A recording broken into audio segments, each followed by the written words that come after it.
Rĩrĩ ngáragu ithiĩte na mbere na kũgũmĩra imwe cia kaunti na kũraga andũ 6. Thirikari nene inyitanĩire na thirikari ya kaunti ya Turkana nĩ mambĩrĩirie mihangó ya kuheana irio na maai nĩguo kũhonokia mĩoyo ya aikari a kaunti ĩyo. The county government is telling us that the entire county is now affected.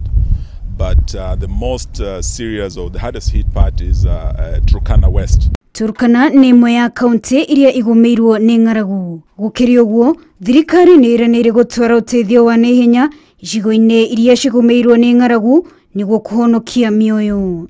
We will be going to all these areas to see what we can do to bring relief food and support the affected families.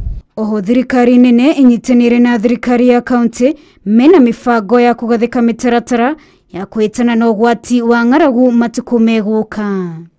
We must work together with the county governments, agriculture being devolved, to see how we can build this resilience and make this county and this country food secure. Hamwe na kaunti ingĩ 10 iria igumiirwo nĩ ng'aragu nĩ Laikipia na Mandera. Wajirumeta, Inooro TV.